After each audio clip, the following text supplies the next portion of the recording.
All right, let's take a look at some Mike Tyson. But also to entertain. Absolutely. Any fighter in general would think their main objective is to make the audience go home and let them know they had witnessed something that was incredibly special.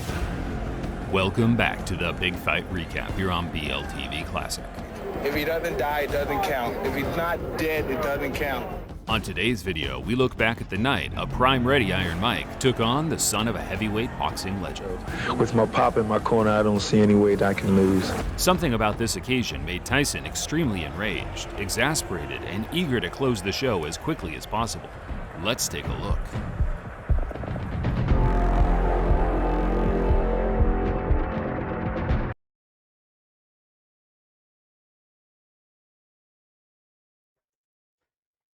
The 30-second massacre. This is Mike Tyson versus Joe Frazier. I figured I might as well show you, little dude, who Mike Tyson is, because these 2022 TikTok era weirdos, the dude, you know what I'm talking about, right? The dude on the plane really tried Mike Tyson. And I'm sitting here like, bruh, if you don't sit down and take your meds, like, how dumb do you have to be to try Mike Tyson? I was hoping Mike Tyson, like, laid him out, dog, on some broken bones. Like, how dumb can you be?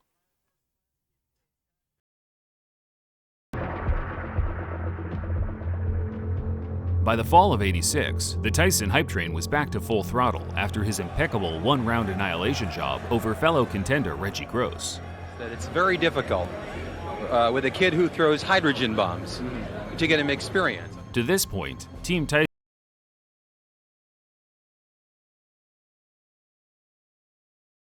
was still matching their prodigy relatively lightly, despite every boxing fan, including Mike himself, convinced he had the tools to mix it up with the current champions in the heavyweight division. I'm starting to think that you're unstoppable.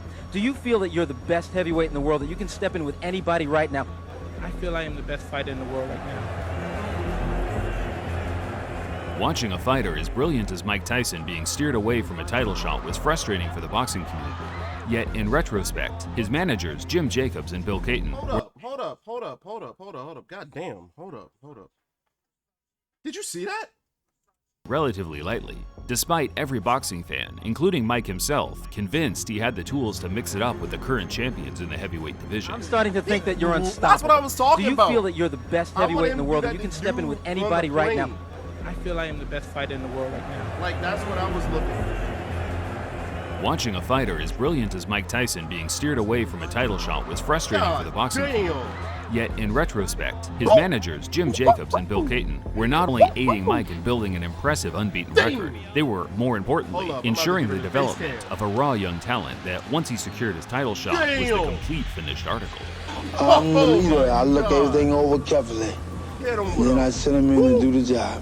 The former Hall of Fame legendary heavyweight champion Joe Frazier, who famously beat the previously unbeaten Muhammad Ali in 1971's Fight of the Century, took an entirely against-the-grain approach as to how a fighter should be developed during his managerial years post-retirement. I'm not in charge, you know. If they say fight King Kong, I'm ready. All I have to do is get my body in condition and my mind and spirit, and I'm ready.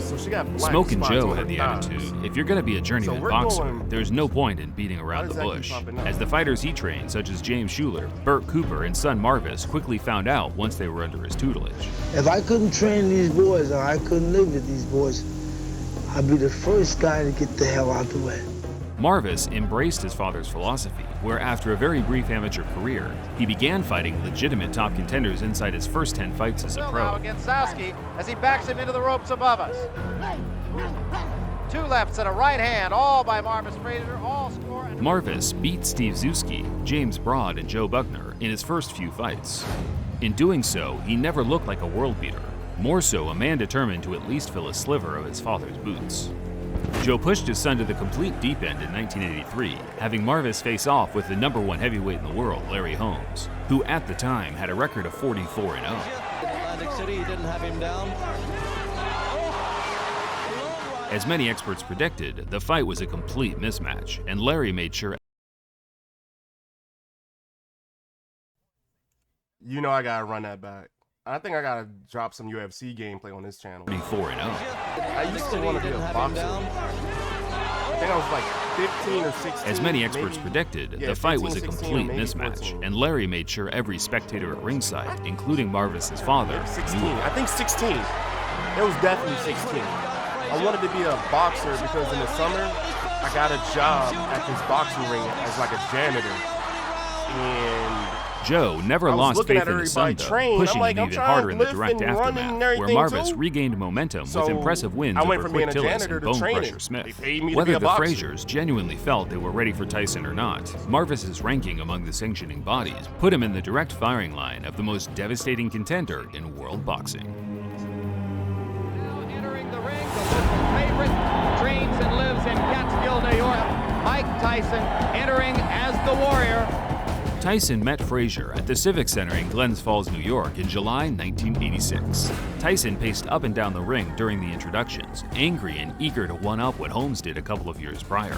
He later admitted that he was scared, but wanted to project his fear onto Marvis, who, by the looks of things, had the exact same idea. 3 judges. The referee does not score, scoring on the round system, supplemental 4-point scoring system if the rounds wind up even, and the 3 knockdown rule is in effect. Tyson comes out slugging. Uppercut, and Marvis is hurt. Frazier is down. Joe Cortez. not off the first round, dog. I thought Joe Frazier was like up there with the legends. A first round knock. Uppercut, and Marvis is hurt. Frazier is down. Joe Cortez moves in to have a look. Uppercut, and Marvis. He put this man to sleep on his feet.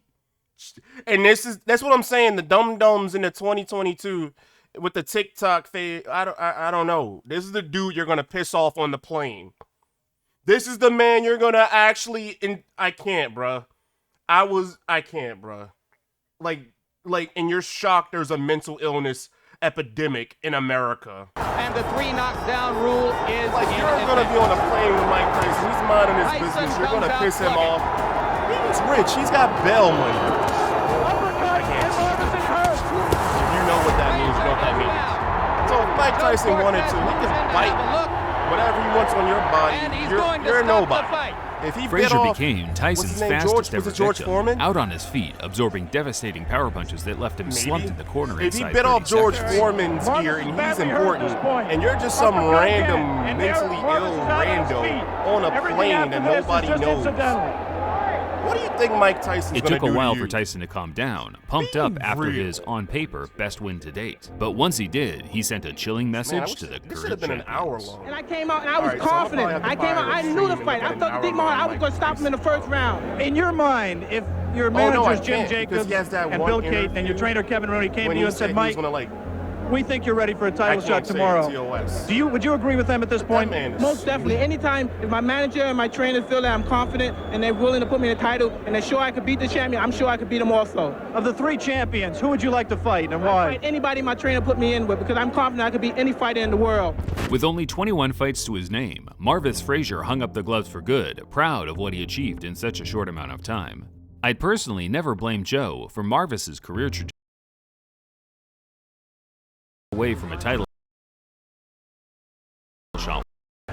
Watching a fighter as brilliant as Mike Tyson being steered away from a title shot was frustrating for the boxing community. Yet, in retrospect, his managers... I just had to see that again. That was pretty funny. Hit that subscribe button. Help your boy get that 100K